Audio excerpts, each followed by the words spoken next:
Welcome to Three Count Commentaries. We got to talk about Smackdown from January the 21st, 2022.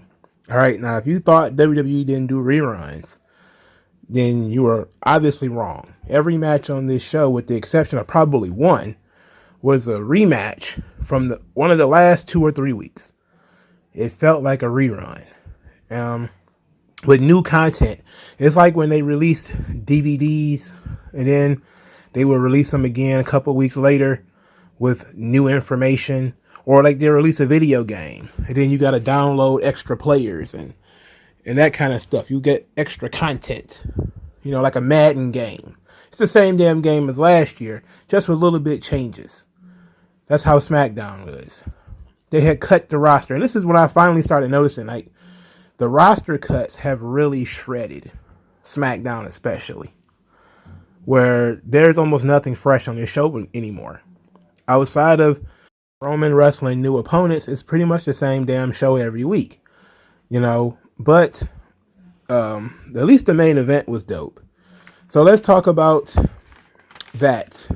So we start this show with the Usos, and the 508-day consecutive title run of Roman Reigns is being celebrated. It began in August of 2020. It's now 2022. It's just shy of, it's like 7 months away from being 2 years completely. In the modern era, that is a very long title run. And I can't think, maybe John Cena. I think John Cena might have had a run that long. I'm talking one single run that lasted that long. I think maybe John Cena had one that was that long. But AJ Styles, I think, was champion over a little over a year. At least I think so. I'm not entirely sure. I know CM Punk was. But that's really a rarity for a guy to get a full year. And then for somebody to get well over a year is damn impressive. But to be still interesting. And people are, there's a smattering of people who are ready for it to be over. But a larger number of people are like, hey, Roman's just getting started.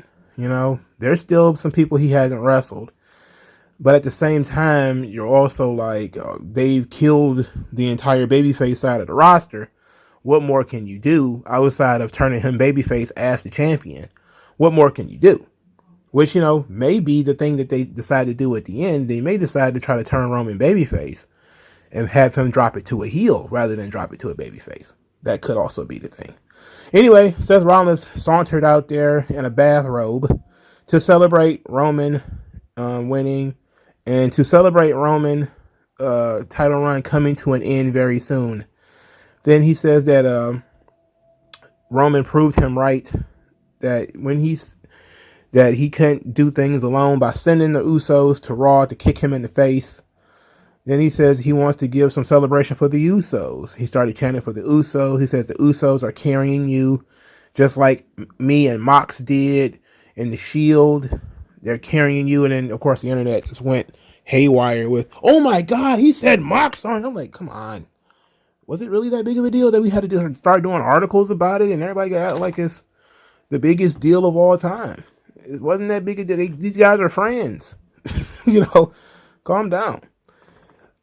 Anyway, Seth Rollins said he wanted to fight the Usos and suggested that if he beat them, that they be banned from ringside for the match at the Royal Rumble.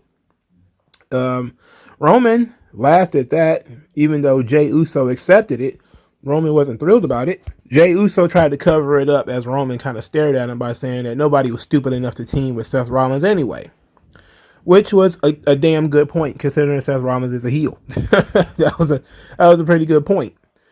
Except they did remember some continuity, and Kevin Owens made his an appearance on SmackDown. So now he is going to be Seth Rollins' tag team partner. Now, of course, that begs the question: how can Kevin Owens be there? I think they're still doing that. What's that silly thing that they were doing? The quarterly jumps where you can jump from one side of the roster to the other quarterly. I think they're still doing that. Of course, it doesn't make any sense because Big E is now going to be, not only was he on this show, but he's also going to be on next week's show. It defeats the entire concept of the quarterly brand jump where you can jump once per quarter. It's stupid. They've cut the roster to the point where nothing makes sense anymore. and it's absolutely ridiculous, and it's lost they losing their mind. Anyway, Roman didn't want this tag team match. He shot it down. He said absolutely not. But then he thought about it and said, hey, how about we raise the stakes? And that if you lose, you don't get a title match at all. And I get a very well-deserved night off. Seth Rollins, of course, laughed and accepted that. And so that starts part one of our feud, of our main event. Part two, Kevin Owens and Seth Rollins are cutting a backstage promo where Kevin Owens says that if it wasn't for the Usos, he would be the Universal Champion right now. And he's not going to let them steal that opportunity away from his best friend, Seth Rollins. Seth Rollins then said that the risk is worth the reward. And the only three things that are guaranteed: death, taxes, and if it's one-on-one, Seth Rollins will beat Roman Reigns. This leads us to the main event, which was the Usos versus Kevin Owens and Seth Rollins, and a banger of a match, which was very good, that Roman Reigns came down and got thrown out via disqualification. So Seth Rollins and Kevin Owens won by DQ, meaning the Usos are banned from ringside for the match at the Royal Rumble. But it seems, since it was Roman who cost him the match, I don't think he cares.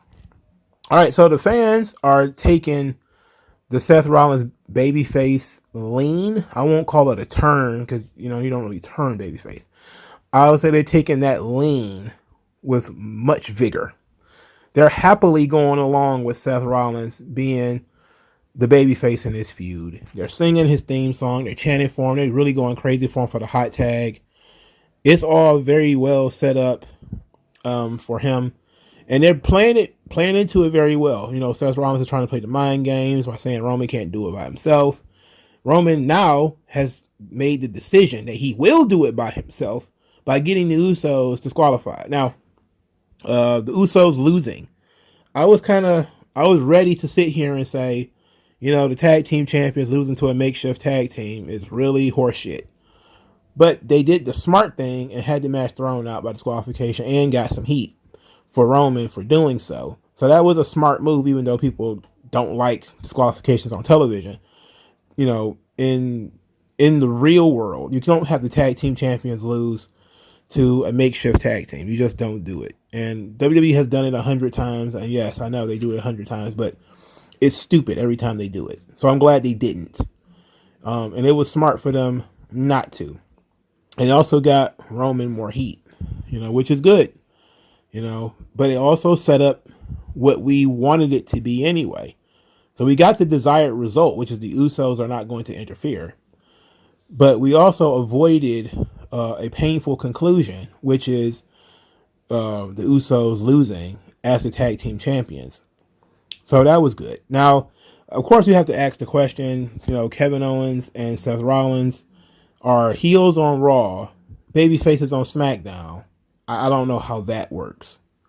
I'm not sure how that works because Kevin Owens just jobbed out Damian Priest, right?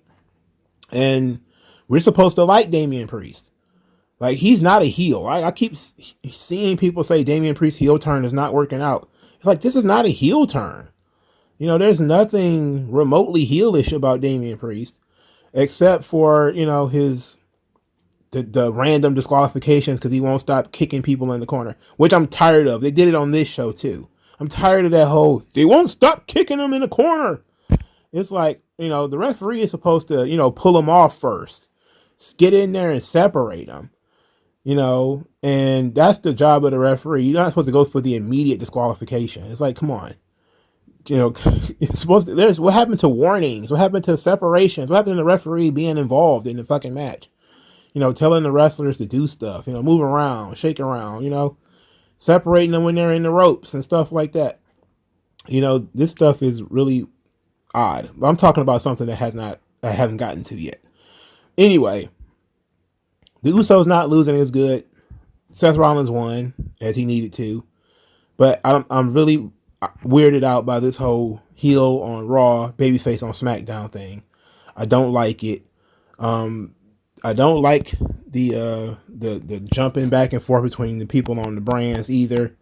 There has to be. I know that they're trying to say, oh, it's the Royal Rumble season, so there's going to be a little bit more crossover. It's like, no. What it is you guys have shredded the fucking roster, and SmackDown's roster has been decimated with injuries. Again, Drew, Sasha, gone. Xavier Woods, gone. They refuse to use Cesaro or Mansoor. They won't let Mustafa Ali go, but they won't use him either. It is a ridiculous scenario that they've created. They've completely had something great with SmackDown. They just decided to just start blowing the toes off the foot. It's not that they just shot themselves in the foot one time. It's that they systematically decided to cut toes off of their own foot while they had a really good show going on. They keep the Intercontinental title tied up on a guy who's injured. Instead of just stripping him of the goddamn belt and then doing something else with it, they got Nakamura running around with the belt. If he's injured, then take the fucking belt. Why is it so important that Nakamura have it? He can't wrestle. If he can't be medically clear, what is the point here?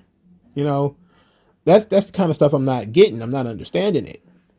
But this is just WWE being WWE, and they fucked over SmackDown. So that's kind of frustrating. But the Roman stuff remains good.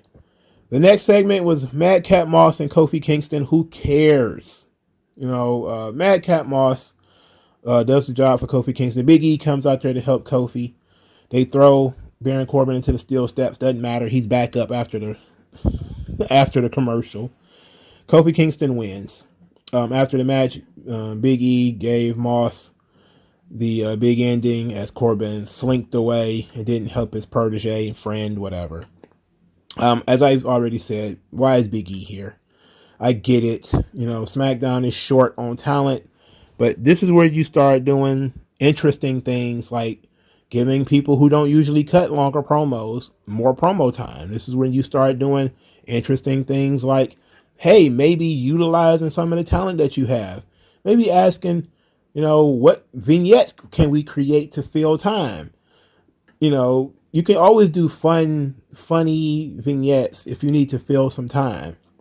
Featuring people who might be injured or who might be, elsewhere. I think somebody asked me last week, where was Shayna Baszler? And I'm like, yeah, that's a good question. Where is Shayna Baszler? Where is Shotzi? Why are we constantly having the same matches over and over again? Aaliyah and Natalya. Natalya loses this match by disqualification. So I guess we're going to have this match again. To make this even worse, Summer Rae is announced as a WWE legend.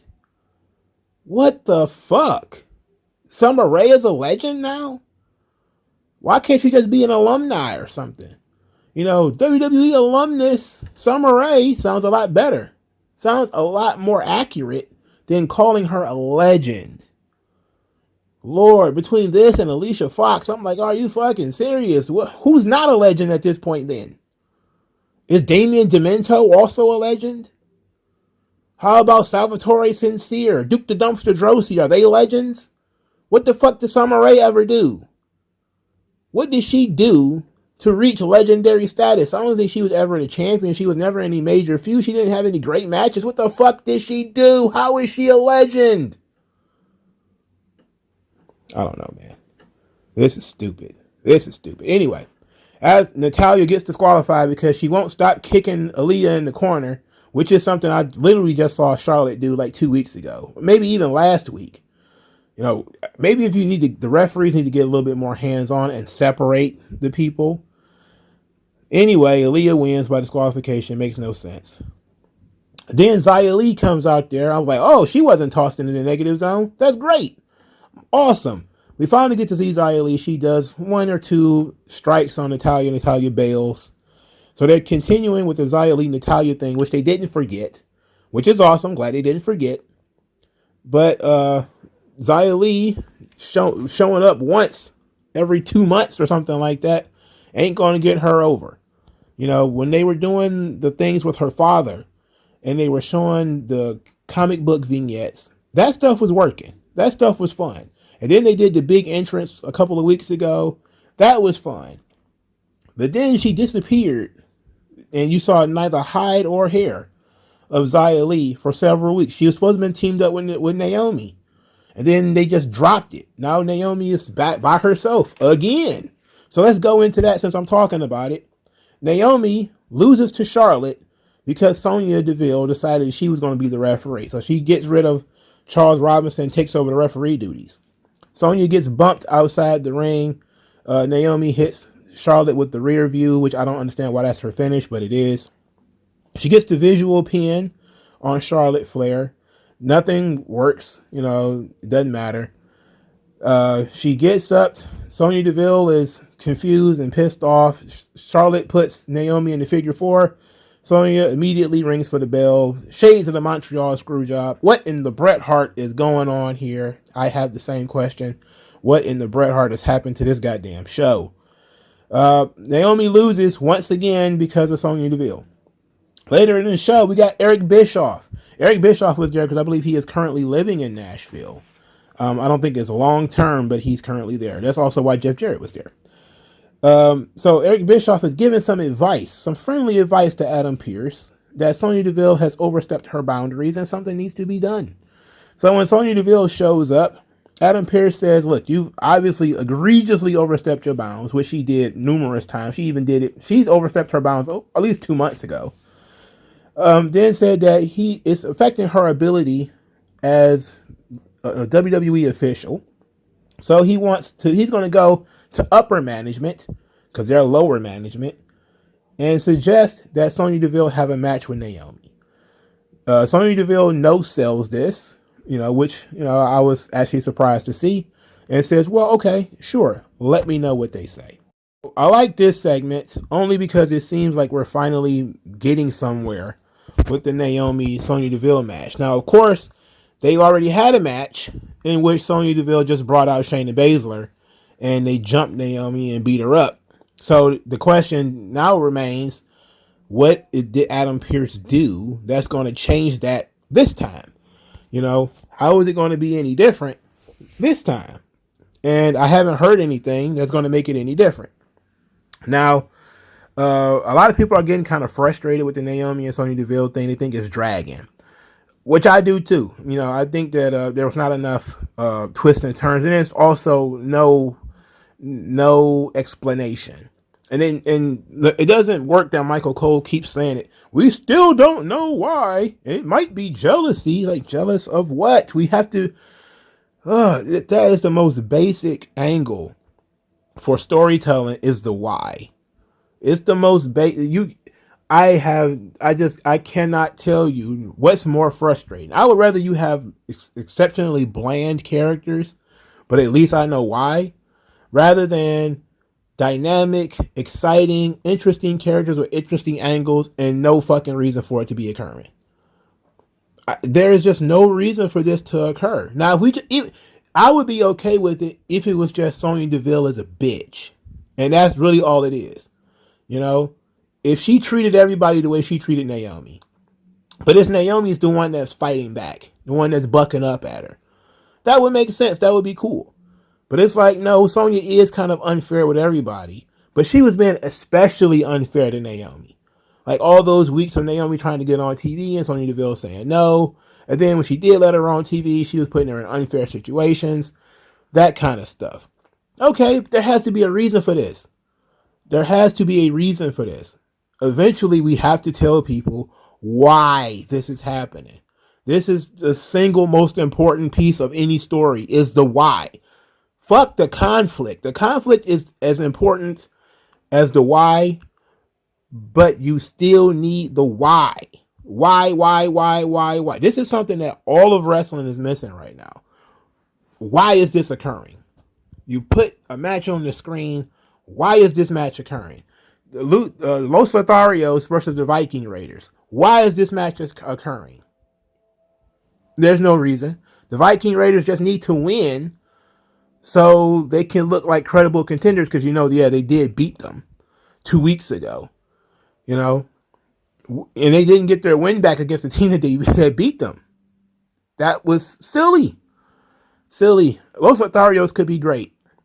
If WWE cared about tag teams, Los Lotharios would be protected, or they would at least be doing vignettes. of them hanging around on the beach or something like that, trying to pick up chicks. That could be fun. You know, they did something similar to the Thrill Seekers with them. I don't know if you guys remember the Thrill Seekers, Smoky Mountain wrestling vignettes. But they did things where it's like Lance Storm and Chris Jericho doing fun stuff, like going go-kart racing and, you know, going to arcades. Like, you have to update it, of course.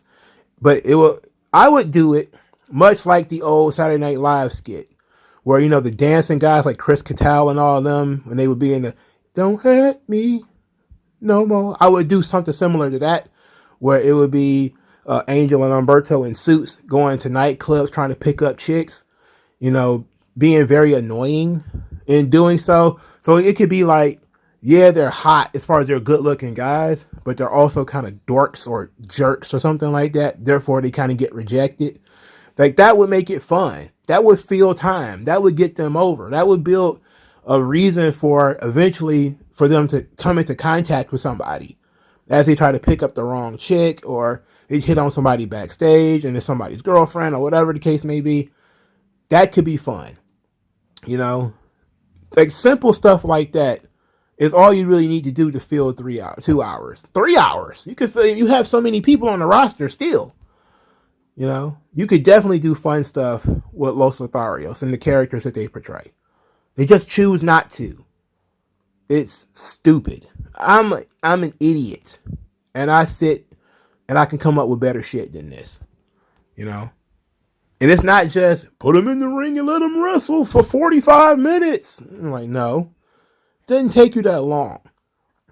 Just over the course of a weekend, record 5 or 10 vignettes.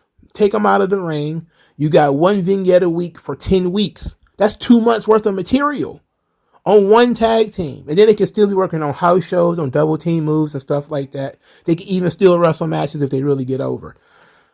2 months of material. It could take you like a weekend to do it. You know, shouldn't be that big of a deal. And then you have so many people that you can do vignettes and fun shit on. It's like, yeah, it's cool. We see the Roman Reigns vignette. That's fun. The Brock Lesnar and Bobby Lashley vignette. That's great too. But what about everybody else? You know, you're doing vignettes on people who are about to come out here. You know, you're doing vignettes on people that have matches already on this show. That's great.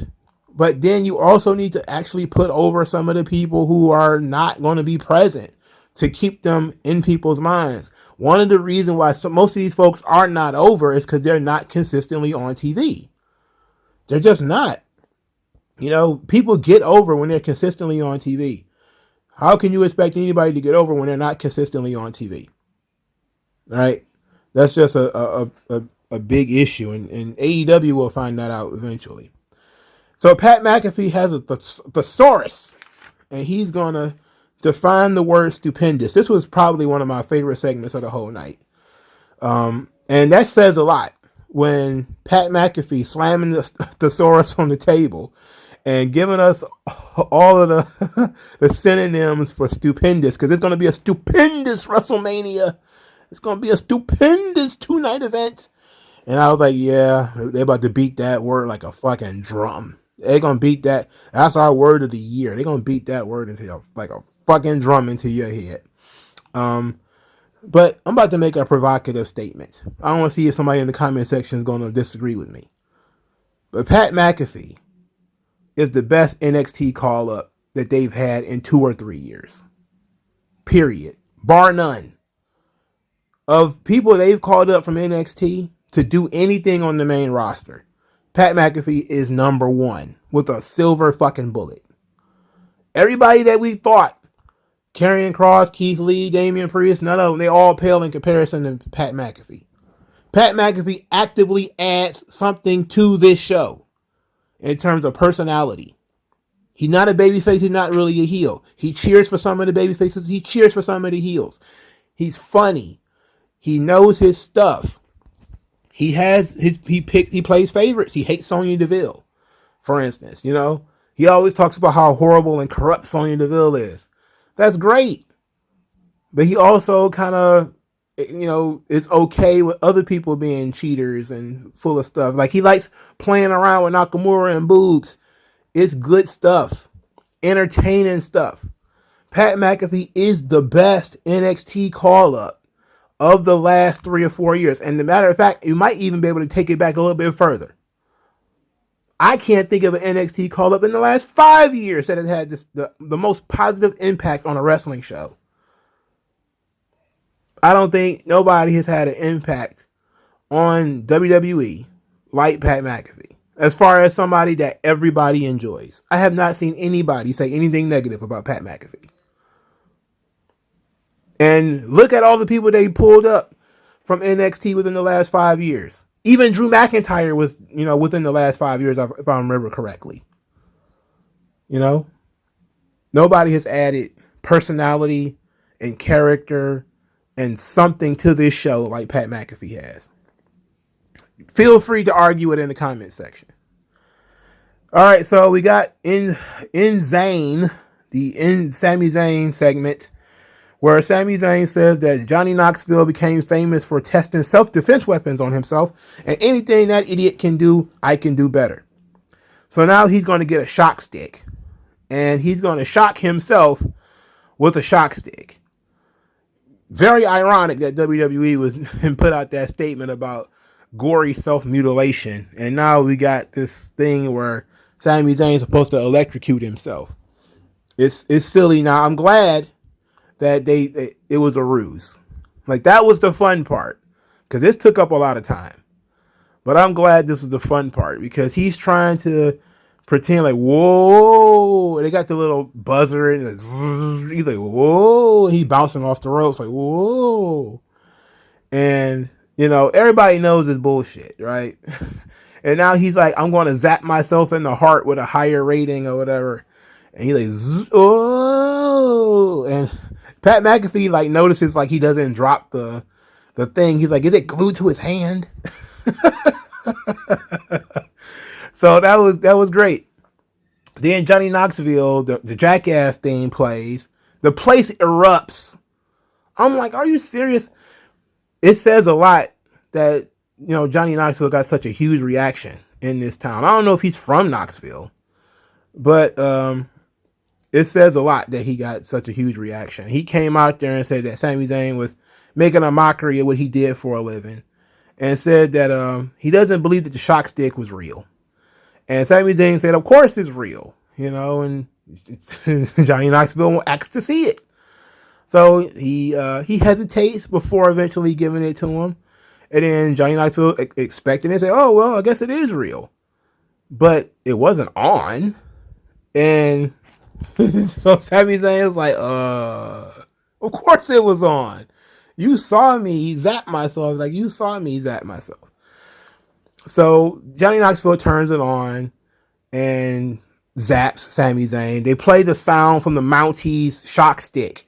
Like, and Sami Zayn flops on the ground holding his balls. It's so stupid. This is so stupid. Then Johnny Knoxville helped him to his feet and threw him over the top rope again. Huge reaction for Johnny Knoxville. It was absolutely embarrassing. But this is working. This stuff is working. And I know, that Sami Zayn has re-signed with WWE, and he apparently loves doing this stuff.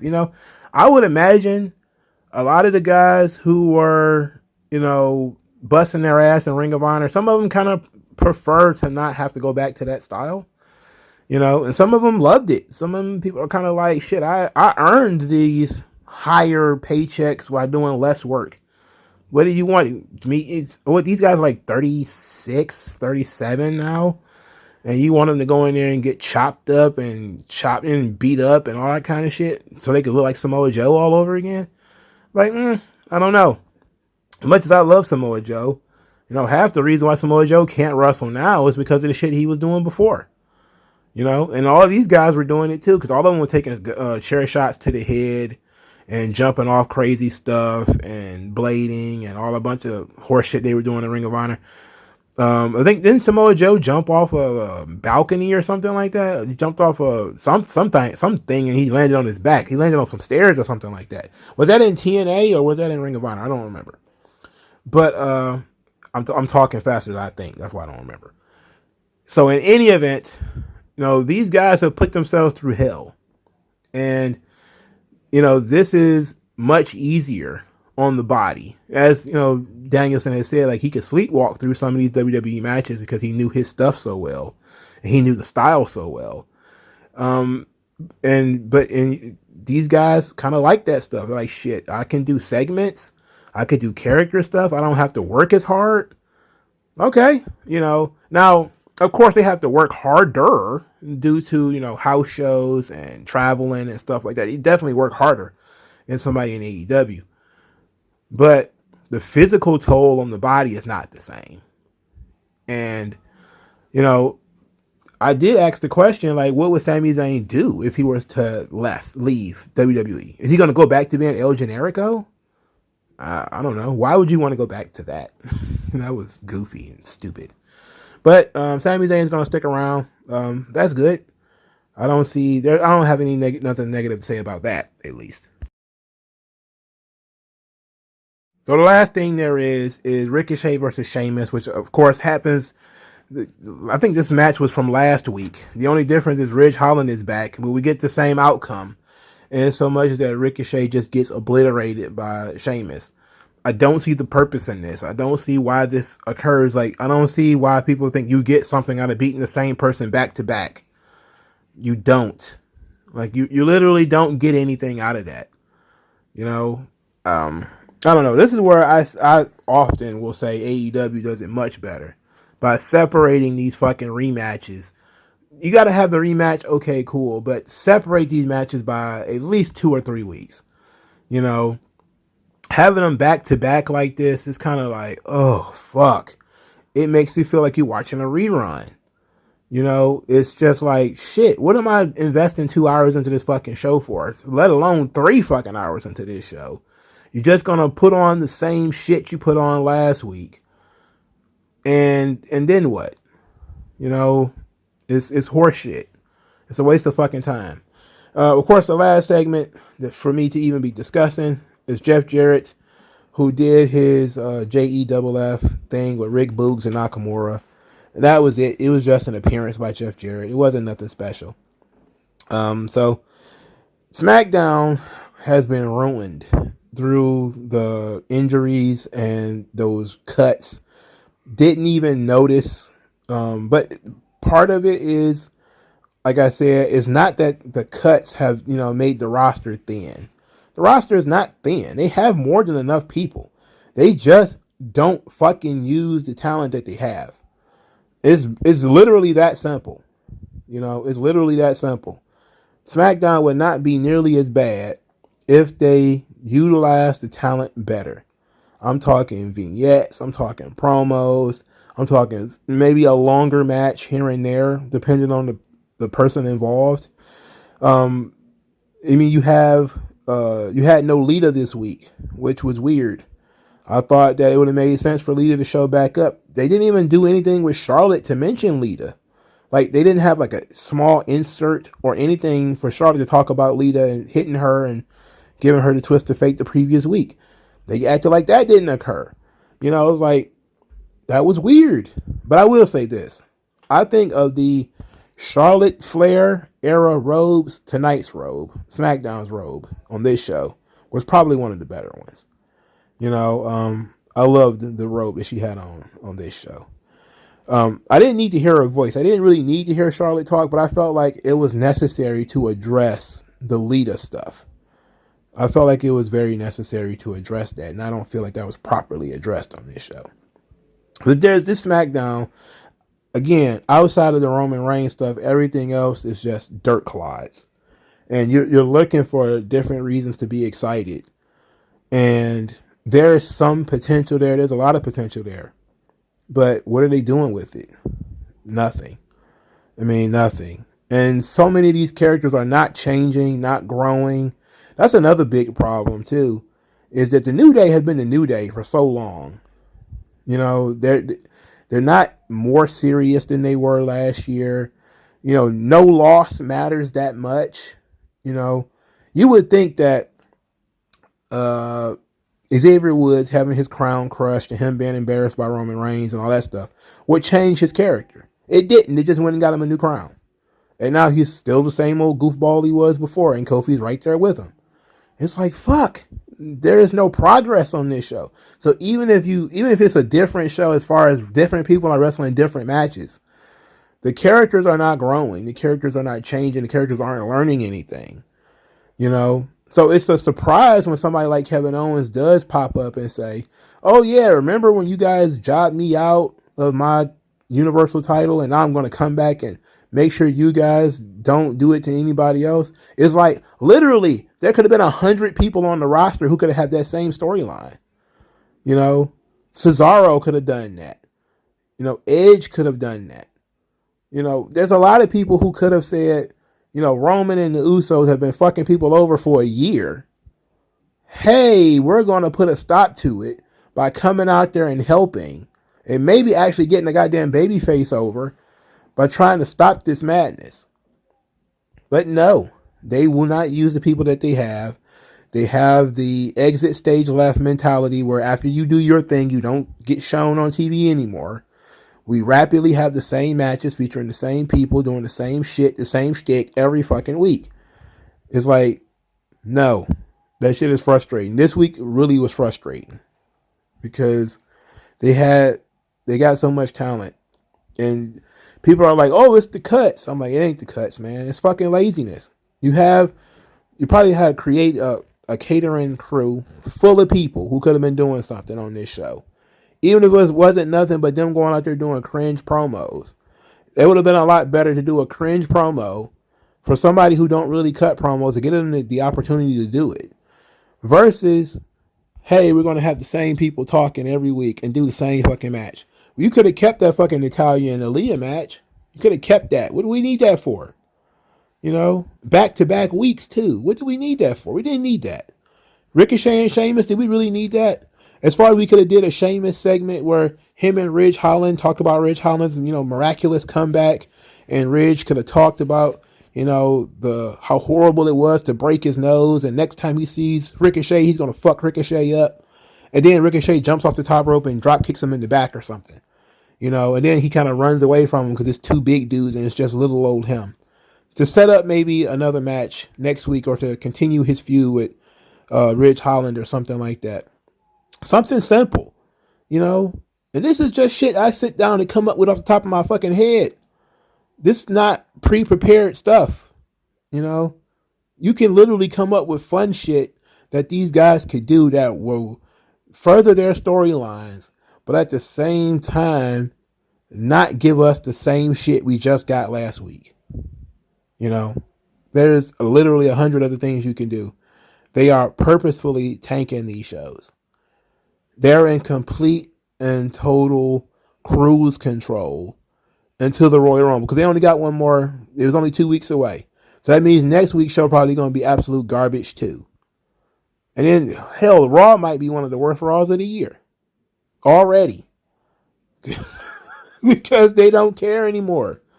And the wild thing is they can't even, bail themselves out with NXT call-ups because they fired all the fucking NXT talent. So what can they do? You're going to call up Tommaso Ciampa and Pete Dunne, they're midgets. You can't call up any of the guys on NXT that are any good. So what are you going to do? Who are you going to call up? You can't do call-ups because you released everybody. Because you was calling people up with no plan.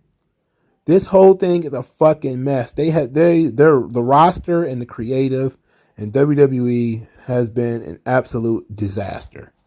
They really, when you're doing something like this, theoretically, this is what you need the off season for.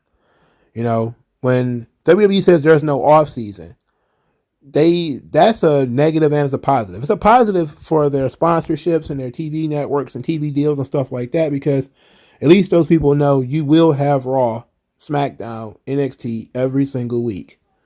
It's a negative because when you want to do stuff like change creative, when you want to do stuff like changing camera angles, you want to do stuff like changing announcers, changing different things that are going to be on-screen presentation. You want to fire talent, you want to rehire talent. All of that stuff can be done on the off season. The NFL even has a limit for how often you guys can change and hire and fire and trade people on the roster. There's a limit to that shit. WWE was just doing that shit randomly. Randomly calling up Karrion Kross, randomly calling up Keith Lee, randomly calling up Damian Priest with no plan, randomly bringing up Aleister Black and Ricochet with no plan. We're going to make them a tag team. Why? Why not take some fucking time and do this shit right? And it's been doing this for years. So now you have an entire laundry list of guys that they brought in from NXT that they absolutely just threw through the meat grinder and completely wasted because there was no plan. And they continue to do shit out of desperation and not taking their time. And still, and even if you don't see megastar in everybody, because not everybody is going to be a megastar. And this is the one positive thing I can say about the Attitude Era, is that they would take guys who are never going to be megastars, like Steve Blackman or Al Snow, and they would still put them in something, still do something with them to make them pleasant to watch on television, rather than complete and total blank slates who have no voice, have no character, they don't exist. Like, and I'm talking specifically about Los Lotharios, because I'm looking at these guys and I'm kind of like, there's potential there, there's personality. We know Angel Garza has a personality. Humberto, not so sure, but I know Angel Garza has a personality. You are purposefully straitjacketing him by just sending him out there to do matches. And he's not going to cut a promo. He's not going to do anything in terms of character. So he's a blank slate. He's just a body in the ring. It doesn't matter who he is at that point. That fucking sucks. That makes people not want to see these guys. That's the antithesis of what your fucking job is. Your job is to make Gilbert worth watching, to make Steve Blackman or Ice Train or whoever the fuck you got on the roster, to make them worth watching. You fail when you don't do that. When you make people who could be interesting uninteresting, you're doing the opposite of your fucking job. And WWE has done that numerous times. And it's not just NXT call-ups. It's also with people who've been on the roster for a long time. People like Cesaro. You make him actively not fun to watch. Because he doesn't say anything. He doesn't do anything. He goes in there and he works his ass off to get his match over. But that's it.